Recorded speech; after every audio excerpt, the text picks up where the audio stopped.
Welcome to the channel Physics Revealed.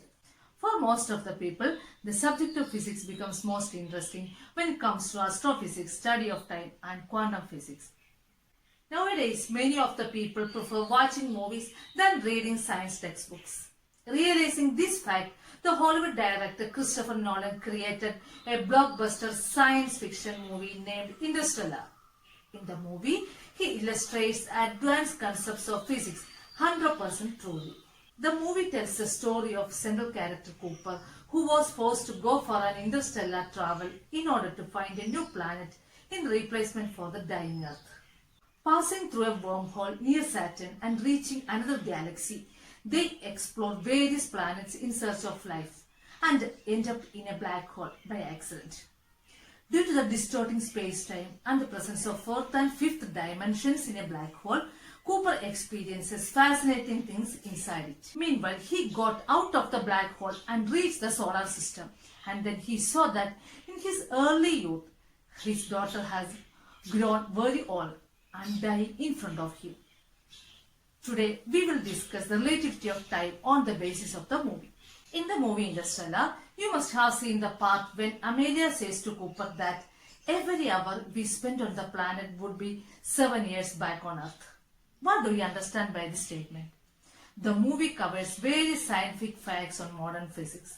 Most importantly, the time dilation. Today, we are going to snap a bit from the movie for the topic of discussion. What do you mean by saying an hour is the same as 7 long years in somewhere else? Do you think it is possible?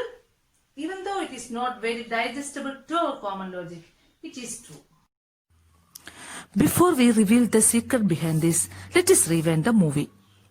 In the movie, after passing through the wormhole, the crew started discussing about visiting the planets in that galaxy. When they cross-check the data, they find that Miller's planet has water and organisms which support life. So they decided to visit that planet. At the same time, Amelia points out that the planet is so near to the black hole and thus the gravity is very high. This change in gravity bends the time, which will lead to a time slippage. Mathematically, 7 long years outside this planet's atmosphere, including Earth, would be only an hour here. Considering time also as a resource just like food and water, the three of them landed on the planet. In that planet, they looked for Miller and found that she was already dead. The Ranger becomes flooded by huge waves and they don't have any other option but to stay a little longer. On the time being, Amelia understood the fact that Miller came there 3 hours ago and died just a minute ago. It was the time slippage which gave them data only after a decade. Just before another wave strikes, they got out of the atmosphere and met Romley back at the core vehicle. He appeared to be much older than the last time they saw him. He says that he has waited there for 23 years. After that, Cooper watches the video recording sent from Earth. He sees that his daughter has become the same age that of himself. That means 23 years passed also on Earth. This part of the movie clearly explains the relativity of time. Now, let us look at it in a theoretical and more scientific view. Have you heard of twin paradox? Consider two identical twin brothers. Let one of the twins go to a long space journey at a high speed in a rocket. The other stays behind on the Earth. The clock in the moving rocket will appear to go slower than the clock on Earth. When he returns back to the Earth, he will find himself younger than the twin who stayed behind on the Earth.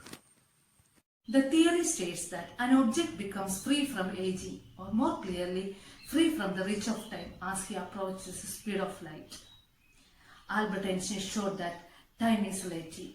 It can vary for different observers depending on the velocity through space. For Einstein, time is the 4th dimension. Then what about 1, 2 and 3 dimensions? Consider a point.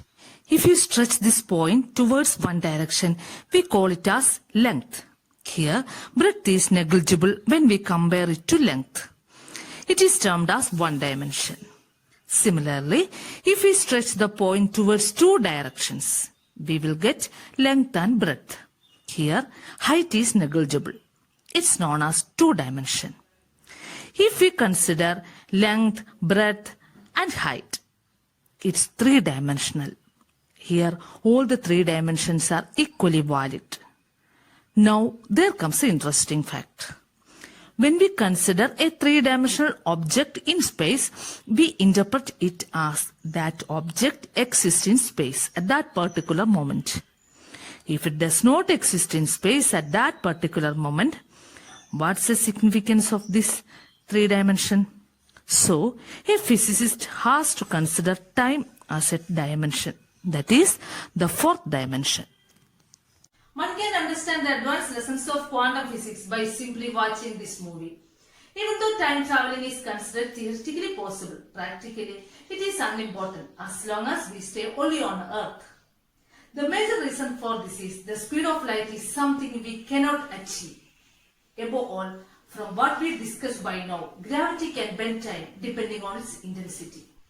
If you like this video, like, share and subscribe our channel.